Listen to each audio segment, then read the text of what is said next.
Assalamualaikum warahmatullahi wabarakatuh. Saya Viva Ramadhani Diasa Putri, NRP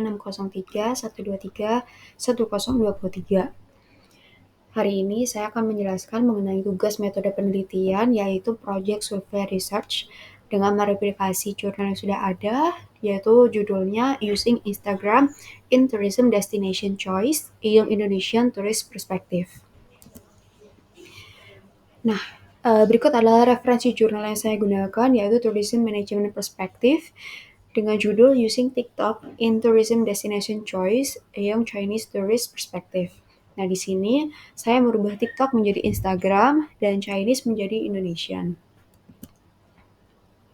Berikut adalah research model yang terdapat di penelitian ini, di mana umur ini menjadi moderate variable dengan memiliki pengaruh yaitu moderating effect. Nah, moderating effect ini adalah efek yang mempengaruhi hubungan antara independent variable dengan dependent variable. Nah, selanjutnya terdapat 9 variabel yang akan digunakan dalam penelitian ini, yaitu dimulai dari PE atau performance expectancy hingga AB atau actual behavior, di mana antar ke-9 variabel ini memiliki hubungan yaitu direct effect, yaitu di mana hubungannya adalah saling berhubungan secara langsung antara variabel satu dengan variabel lainnya. Selanjutnya yaitu mengenai penjelasan singkat dalam referensi jurnal yang saya gunakan, di mana untuk introduction-nya, jadi dalam jurnal penelitian ini itu ingin mengetahui apakah Instagram itu berpengaruh terhadap keputusan pengguna, ya keputusan para pengguna atau keputusan pengisi form dalam menentukan destinasi wisata yang akan mereka pilih seperti itu. Dan dalam penelitian ini juga dibedakan menjadi pilihan para millennials dengan pilihan Gen Z. Nah, selanjutnya adalah research hypothesis. Nah, di sini terdapat 8 research hypothesis, di mana yang pertama adalah performance expectancy, yang kedua effort expectancy, yang ketiga social influence, yang keempat facilitating condition, yang kelima hedonic motivation, yang keenam habit, yang ketujuh behavioral intention and actual behavior, dan yang terakhir adalah perceived trust. Di mana kedelapan hipotesis ini sebenarnya sama, yaitu memiliki hasil bahwa Instagram itu berpengaruh terhadap keputusan para konsumen dalam menentukan destinasi wisata. Seperti itu. Selanjutnya adalah questionnaire design yang sudah ada dalam penelitian referensi jurnal. Nah, jadi di sini questionnaire design-nya itu terbagi ke dalam 3 section. Untuk section yang pertama itu mengenai items concerning respondents use of Instagram. Jadi di sini contohnya atau tampilannya tuh ada di sebelah kanan atas ya, di mana pertanyaannya tuh have you ever use TikTok short video, lalu berapa lama sih menggunakan TikTok, di mana untuk jurnal yang saya replikasi yaitu dirubah menjadi Instagram. Nah, untuk section 2 itu ke penilaian variabel-variabel yang ada, yaitu ke 9 variabel dengan menggunakan Likert scale. Jadi untuk nilai pertama atau nilai 1 itu strongly disagree, dengan nilai 7 itu strongly agree. Di mana tampilannya adalah sebagai berikut di kanan bawah, di sebelah kanan bawah ya.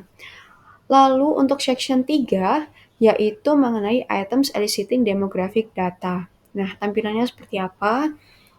Tampilannya adalah sebagai berikut. Jadi dia tuh lebih ke pertanyaan tentang pribadi pengisi form. Jadi umurmu berapa, lalu educational background-nya apa, seperti itu. Nah, di sini adalah questionnaire design yang saya replikasi dari questionnaire design penelitian yang ada. Jadi isinya itu adalah sama persis, hanya saja TikTok itu saya ubah menjadi Instagram, dan bahasa Inggrisnya itu saya ubah menjadi bahasa Indonesia. Di mana questionnaire ini dapat diakses melalui intip.in Project Survey Research AVI atau dengan menggunakan scan barcode seperti di kanan atas. Dari kuesioner yang sudah saya bagikan, sudah ada 33 yang mengisi dengan hasil responden bahwa rata-rata pengisi form sudah menggunakan Instagram selama lebih dari 2 tahun dengan rata-rata pemakaian 30 menit hingga 1 jam. Dan salah satu tujuan menggunakan Instagram itu mereka rata-rata berhubungan dengan pariwisata. Lalu juga rata-rata pengisi form kebanyakan juga pernah, mengunjungi suatu tempat karena setelah melihat cuplikan video di Instagram. Lalu, kelompok umurnya yang sudah mengisi itu rata-rata Gen Z dan juga ada sebelum 1980. Sayangnya di sini untuk pengisi form saya itu belum ada yang mengisi dari, kelompok umur milenial. Padahal di referensi jurnal yang saya gunakan itu ingin membedakan antara, pengisi form dengan umur milenial dengan, umur Gen Z seperti itu. Dengan rata-rata pengisi form saya yaitu perempuan, jenjang pendidikannya S1, namun rata-rata juga sudah bekerja. Selanjutnya yaitu uji validitas. Nah, di sini uji validitas digunakan untuk mengetahui apakah data yang kita miliki itu sudah valid dan dapat digunakan untuk, tahap pengujian berikutnya. Nah, di sini saya menggunakan SPSS untuk menguji data yang saya miliki. Nah, di sini dapat dilihat ya bahwa untuk nilai valid dari hasil SPSS yaitu Pearson correlation-nya rata-rata itu lebih dari nilai R-tabel. Nah, nilai R-tabel ini sudah diketahui sebelumnya dan gimana sih cara melihat nilai R-tabel yang harus kita lihat gitu ya. Nah, jadi nilai R-tabel itu untuk melihatnya menggunakan rumus DF yaitu N dikurangi 2. Dikarenakan jumlah pengisi form saya itu adalah 33, sehingga 33 dikurangi 2 adalah 31. Nah, terus kita lihat data dari 31 itu berapa dengan signifikansi dalam penelitian ini adalah 0,05. Nah, ternyata untuk nilai signifikansi 0,05 dengan data yang saya miliki adalah 31 ya setelah dikurangi 2, itu adalah 0,344. Nah, untuk mengetahui apakah data ini valid atau tidak, itu adalah R-hitung. R-hitung itu dari hasil SPSS itu lebih besar daripada nilai R-tabel. Nah, sehingga apabila dilihat ya dari variabel pertama PS1 0,617 itu lebih besar dari 0,344. Sehingga untuk data di PS1 itu adalah valid. Begitu juga data-data selanjutnya ya. Contohnya untuk yang terakhir, data terakhir yaitu AB3 di mana nilai Pearson correlation-nya itu adalah 0,867, yaitu lebih dari 0,344, sehingga datanya itu dapat dikatakan valid.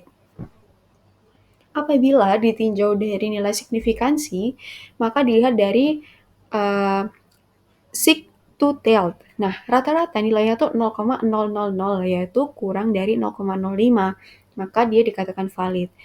Ada juga yang nilainya 0,016, yaitu masih kurang ya dari 0,05, maka dapat dikatakan valid.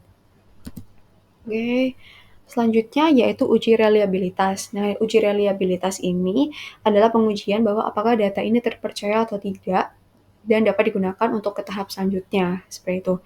Nah, ternyata dari hasil SPSS ya, itu ditemukan bahwa Cronbach's alpha-nya tuh 0,967. Di mana jika nilai Cronbach's alpha ini tuh lebih dari 0,6, maka data itu dapat dikatakan reliable atau terpercaya.